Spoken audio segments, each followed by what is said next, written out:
She's an American board-certified OBGYN. She's the CEO of Jobs.mom. We're women. We're moms. We're Muslims. And we're talking about sex. This is the Muslim Sex Podcast. Welcome to the Muslim Sex Podcast. I'm Dr. Sadaf Lodhi. And I'm Zabeen Mirza. This episode is about everything you need to know about the third trimester of your pregnancy. And before we get into it, the first thing we want to share with you is that this is not medical advice. So if you're having any medical issues, please seek help with your medical provider. Yep, and it's also not religious advice. So if you have any questions about your religion, please ask your friendly neighborhood religious leader. It's the Muslim Sex Podcast because we just happen to be two Muslim women who are talking about sex. So the third trimester, Sadaf. Shall we get into it? Yep, let's.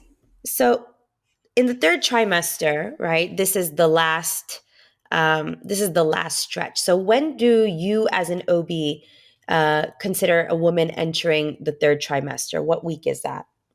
Yep. So that's usually around 27 weeks. And that is the third trimester. And we start seeing you every 2 weeks afterwards. And then at 36 weeks, we start seeing you every week. And at the visits, we do the same thing where we check blood pressure. We'll be checking the urine, and we'll be checking the urine for, either ketones in the urine or glucose or protein, any of those things we'll be checking. And of course, if a woman's complaining of UTI symptoms, we'll be checking for that as well. Yeah. I always say that the third trimester is the trimester of complaints, right? I can't eat.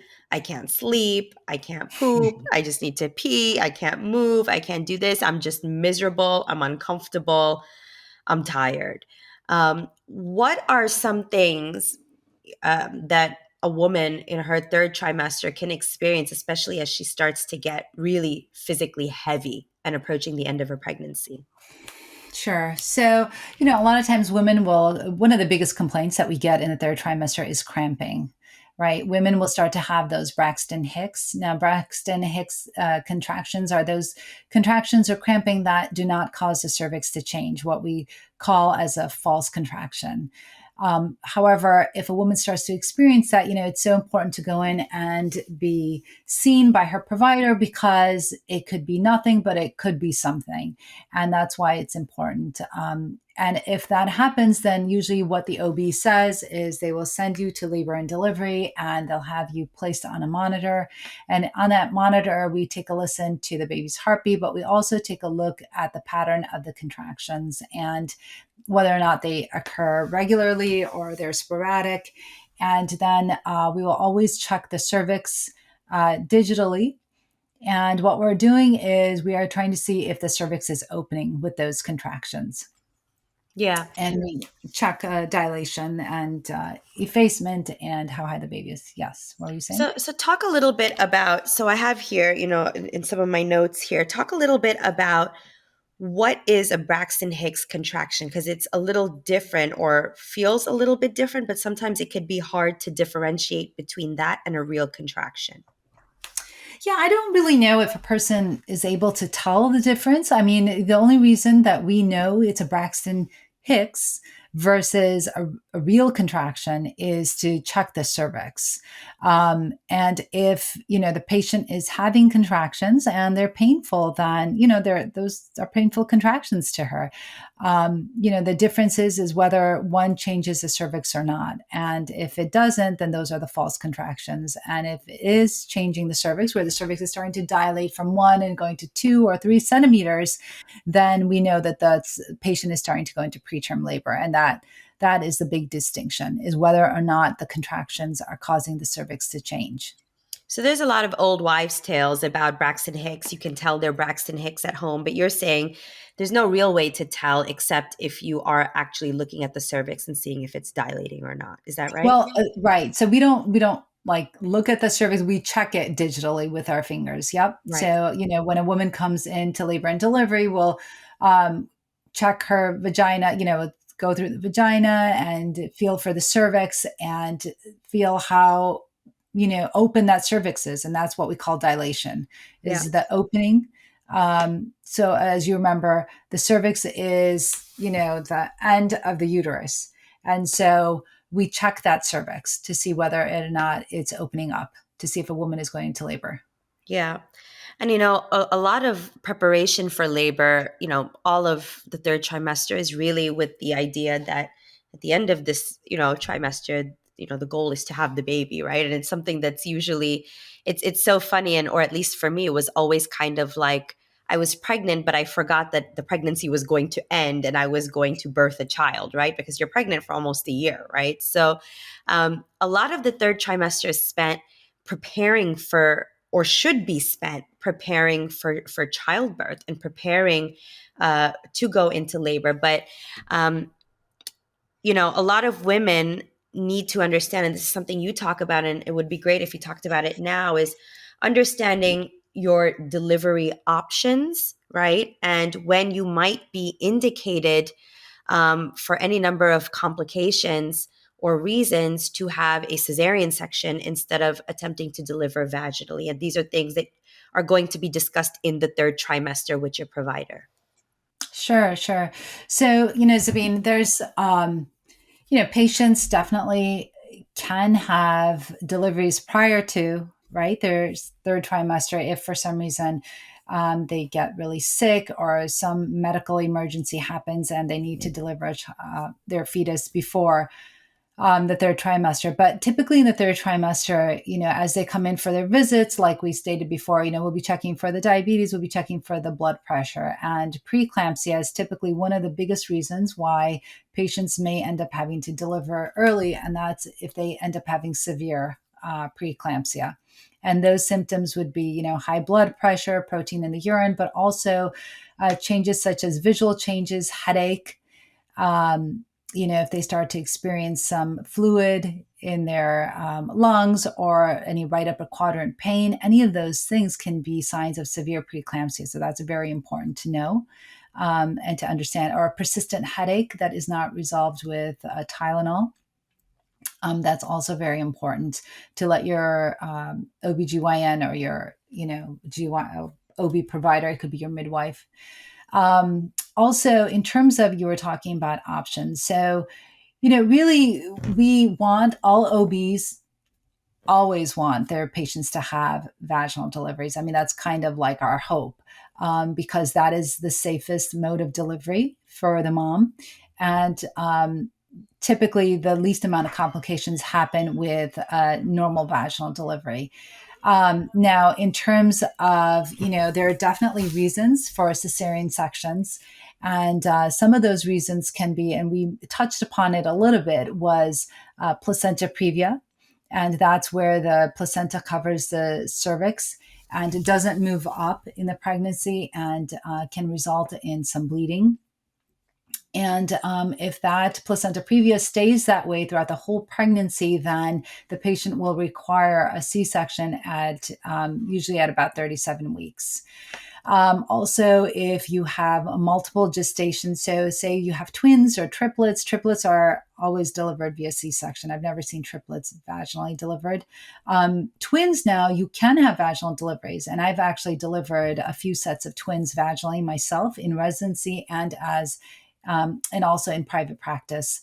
It's definitely easiest when both of the twins are head down to deliver them vaginally. But sometimes if one is head down and the other one is breech, then you can that's a discussion that you have with your OB provider and to see whatever they're comfortable with, in terms of delivering. Because sometimes what can happen is you can deliver the first one vaginally, but if the second one doesn't turn around head down, then you may end up having to have a C-section for the second one. And a lot of times patients don't want to go through, a vaginal delivery and then a C-section. So they may opt for a cesarean section altogether. Another indication for a C-section is if you have a breech delivery, a breech baby, right? So if a baby's not head down, then, sometimes what we'll do, and this is usually between 36 and 37 weeks, we will try to what's called vert the baby, which is try to turn the baby. And if it's a breech, we'll try to turn it head down. And sometimes that works and sometimes it doesn't work. And if it doesn't work, then, the patient will end up having a C-section usually at 39 weeks. So those are some of the indications for cesarean sections. Typically it's malpresentation, or it can be multiple gestation, or it can be if a woman has had a previous fibroid removal where they had to enter the cavity of the uterus and she cannot labor. Then, that's another indication for a C-section. Also, other indications are previous multiple C-sections. Those can be indications. Sometimes in labor, though, right? In labor, if the fetal heart tones go down, then the patient may end up having an emergency C-section. If there's something called a cord prolapse, where the cord comes through the vagina, that is an emergency that results in an emergency C-section.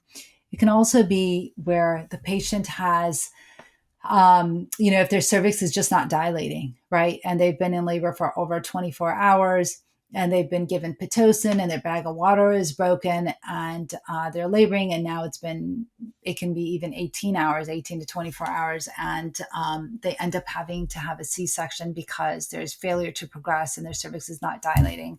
Or after, let's say, 6 centimeters and their cervix, they've been in labor for like 6 hours and their cervix has not changed from 6 to 7 centimeters, whatever. If they're just not dilating, that is an indication for a cesarean section. Also, if they're fully dilated and they're pushing, but that head is not coming down into the pelvis, that's another indication for a C-section. So, as OBs, we don't prefer C-sections at all, contrary to what some social media posts will tell you that, OBs prefer C-sections. We don't. We prefer vaginal deliveries over anything. But when it's indicated and when it's needed, then we will go ahead and perform that cesarean section. Yeah. And I think it's important for women in their third trimester to understand, right, these options. And especially as you are in the approaching the end of your third trimester, you know, um, you can go into labor early, right? You may also, in some cases, go over, right, Sadaf? So you may go into 40, 41 weeks, and talk a little bit about what happens then. Right. So once a woman passes her due date, she's typically at 40 weeks. And so once she starts going past 40 weeks, then we call her post dates. And what happens then is we see her every week.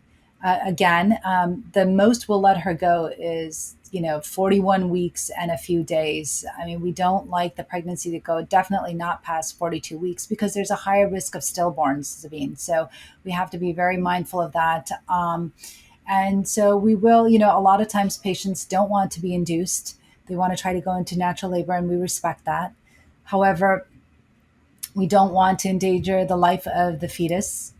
And so, we will continue to do ultrasounds to make sure that baby is breathing, moving, and there's enough fluid inside of that uterus to make sure that the baby's okay. So we will monitor that baby twice a week, and we will schedule an induction, to hopefully get that baby to deliver vaginally.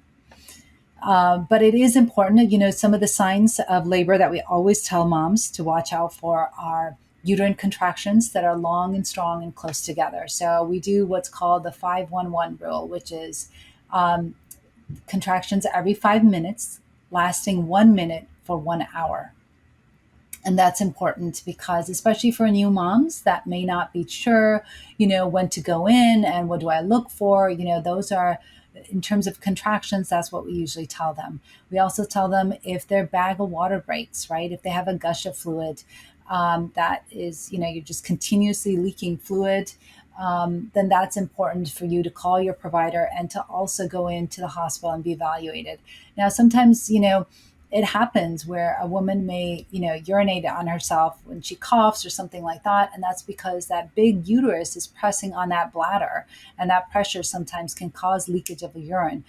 But if you're not sure, if it's leakage of urine or if it's your bag of water, the most important thing is to go and be evaluated because you want to make sure that your bag of water, is or is not broken. And also, lastly, Actually, two more things. One is to always make sure you're feeling your baby move. That is so, so important, Sabine. There have been times when patients have come in and they have not felt their baby move for like a few days, and then that baby ends up being a stillborn. So, it's so, so important that a mom feels fetal movement every single day, every day. And if she's not feeling movement, to go in and be evaluated by her provider. Or if that, if she's having decreased fetal movement, and she's just not sure why, it's important to be evaluated. We would rather the mom come in and it be nothing than for her to think that she's bothering someone and then, to have, God forbid, of a stillborn. It's so important. And the last reason that I always tell patients to go in is if they start experiencing bleeding.